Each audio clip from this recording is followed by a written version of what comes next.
So our second speaker is Anna-Stiina Suur-Uski, and she will be talking about BeyondPlanck frequency maps. So Anna-Stiina, whenever you are ready. So good evening from Finland. My name is Anna-Stiina Suur-Uski, and I work at the University of Helsinki. I will talk about BeyondPlanck frequency maps. So we are now shifting from BeyondPlanck pipeline to products. And this talk is based on the upcoming paper that will describe the Planck LFI frequency map posteriors and error propagation obtained from the pipeline. So what is map making? Elina gave us yesterday an interesting talk about map making, but I still want to introduce map making briefly. So map making is a step between pre-processing and component separation. And pre-processing contains especially calibration.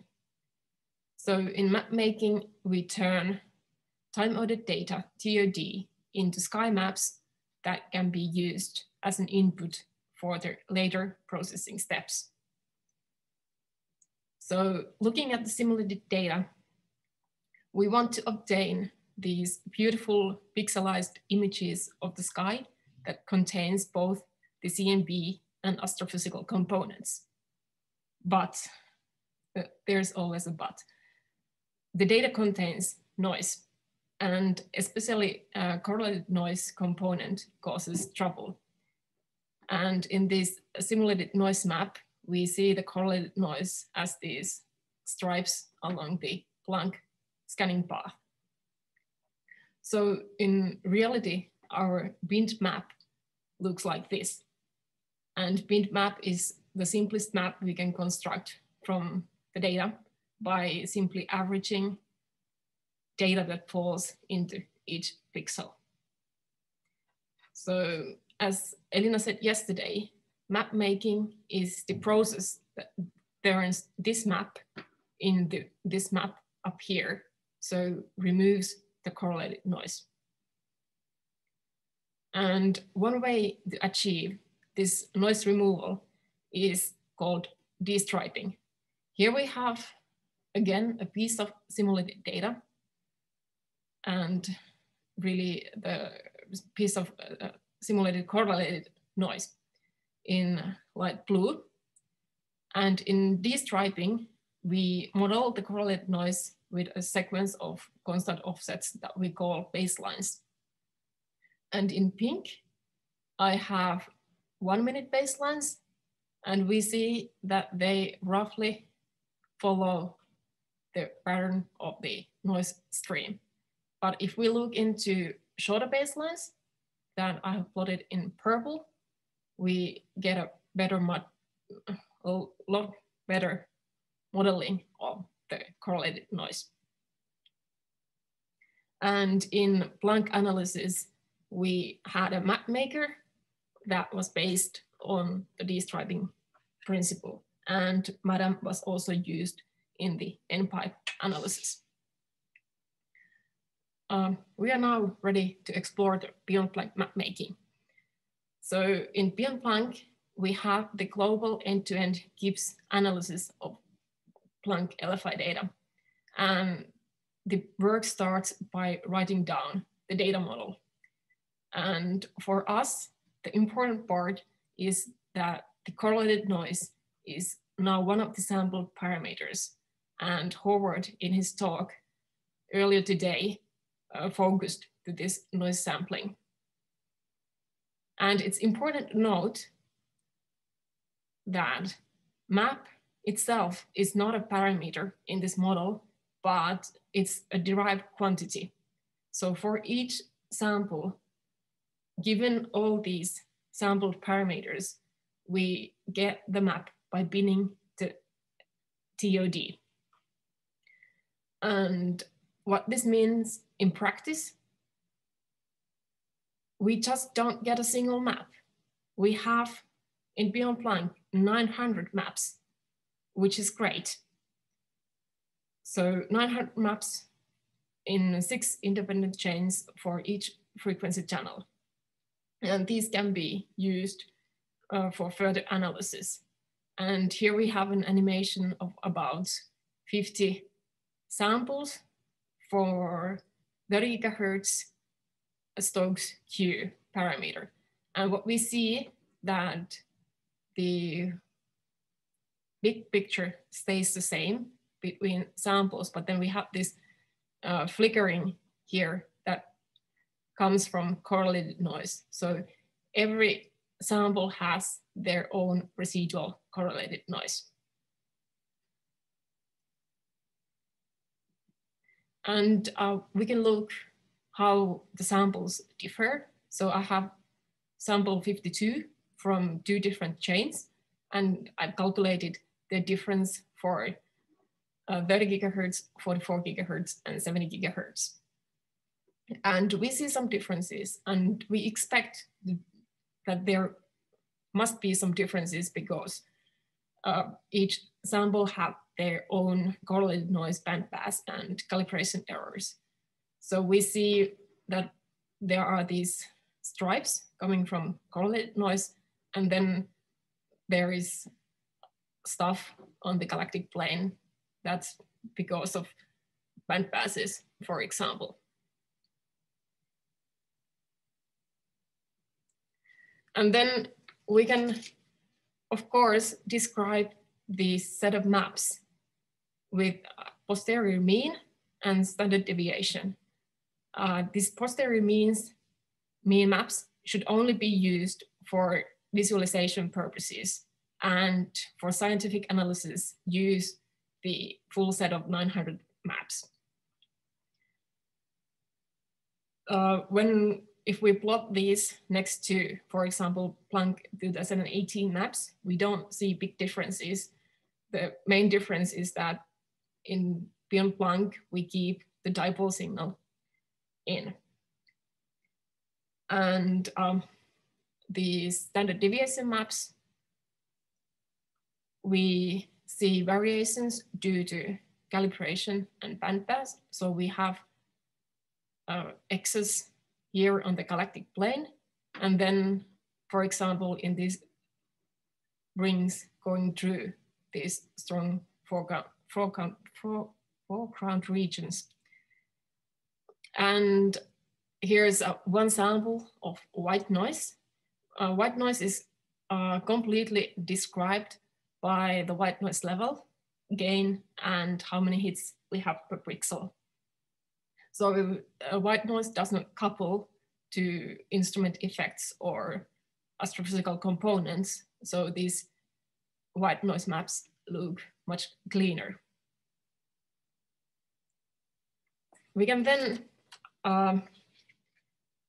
compare BeyondPlanck maps with 2 other data releases from the same data. These are Planck 2018 and NPIPE.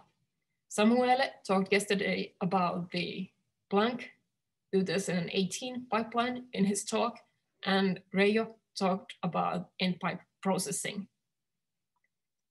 I'm looking things from maps perspective, so I want to emphasize which are the differences in maps. Every pipeline has different pre-processing. So in Planck 2018, we used MADAM as a map maker.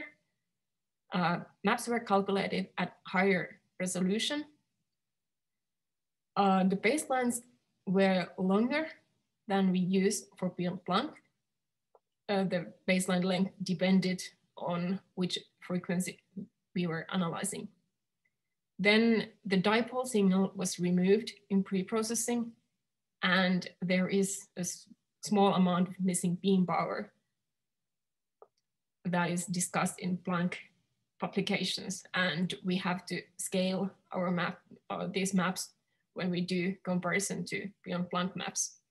And the maps are available from Planck Legacy Archive. And then for NPIPE, MapMaker is again MADAM, but now a library version. Then maps at higher resolution. So in BeyondPlanck, we have maps for 30 gigahertz and 44 gigahertz at NSide 512, and 70 gigahertz is this higher resolution. Then NPIPE has shorter baselines than BeyondPlanck, but a bit longer than we have. Then this data contains also dipole, and beams are normalized, and they are available from NERSC. And these difference maps were already discussed by Eirik today. So on the first two rows, we have 30 gigahertz, two middle rows are 44 gigahertz and 70 gigahertz down here. And the upper one is always difference between Planck 2018 and BeyondPlanck map, and the lower one is between NPIPE and BeyondPlanck map. And the main difference is we, for example, see here is that 44 gigahertz is noisy. And that's coming from BeyondPlanck side because, as discussed earlier, we exclude more data from the analysis, so noise level is higher. And for example, for polarization, we see similar patterns in all frequencies, but the features are strongest at these 30 gigahertz maps. So this suggests that it's something where foreground modeling plays a role. We can also look things or compare these three set of maps with angular power spectra.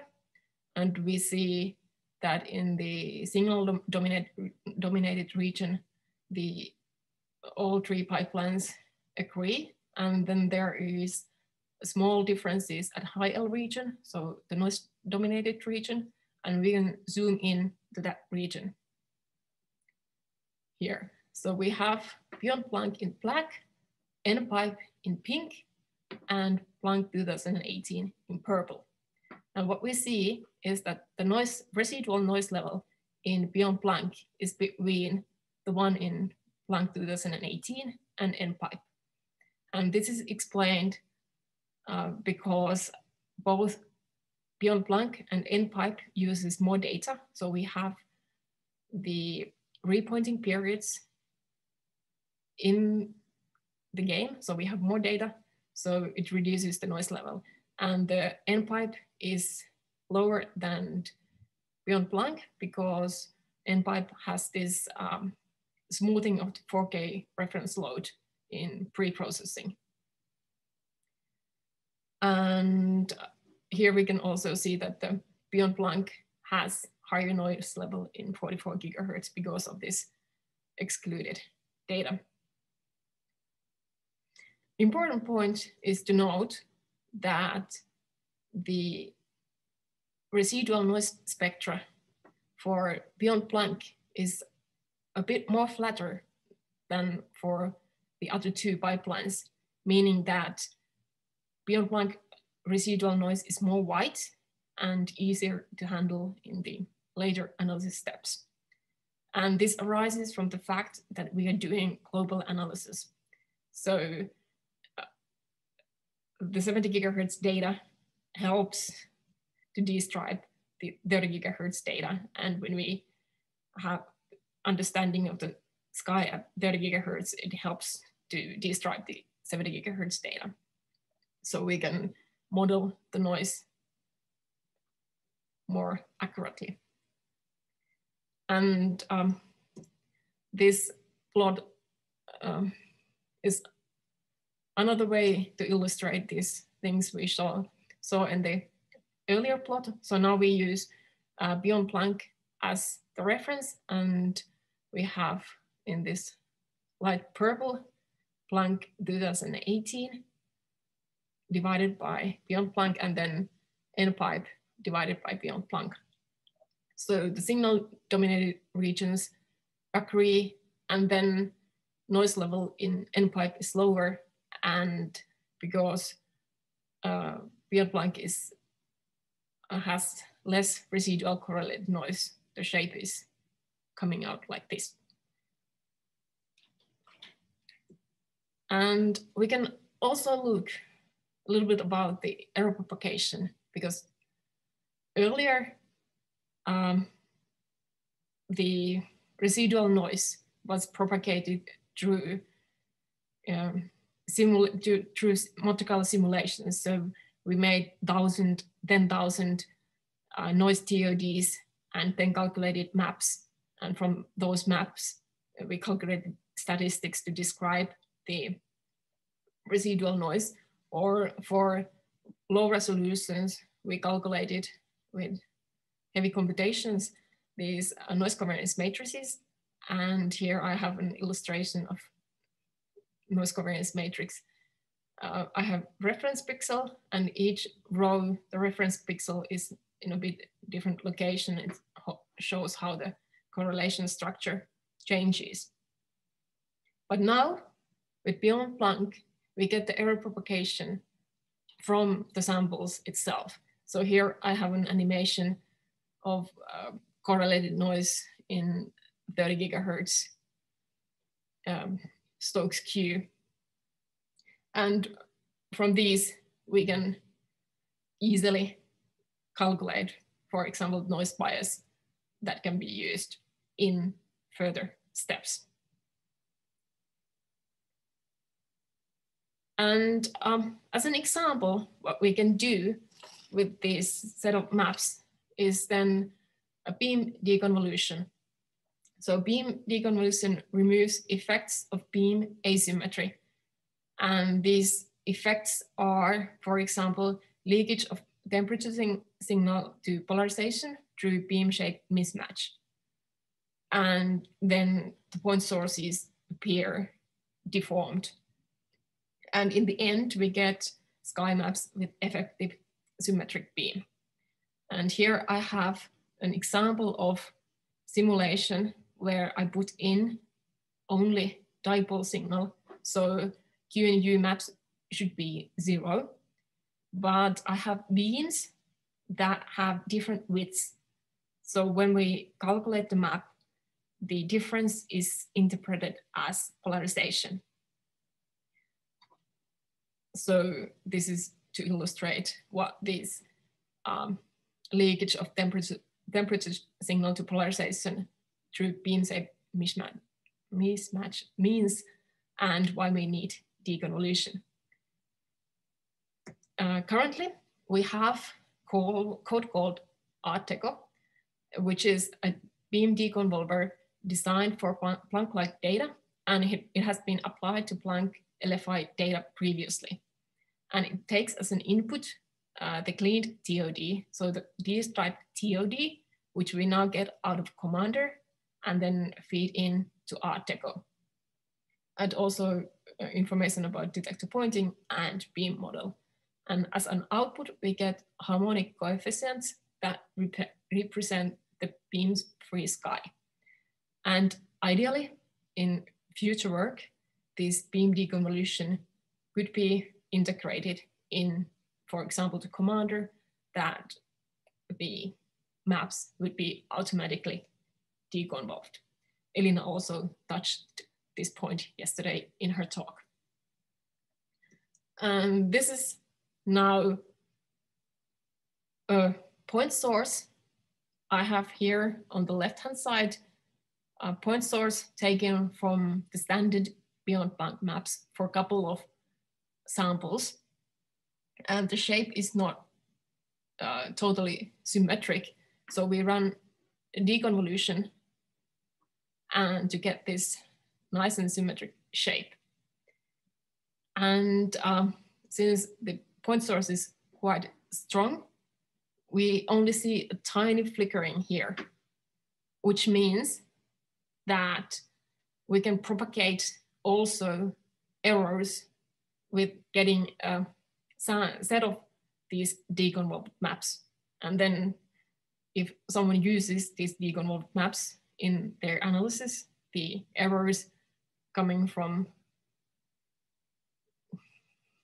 the pipeline are then propagated to final products.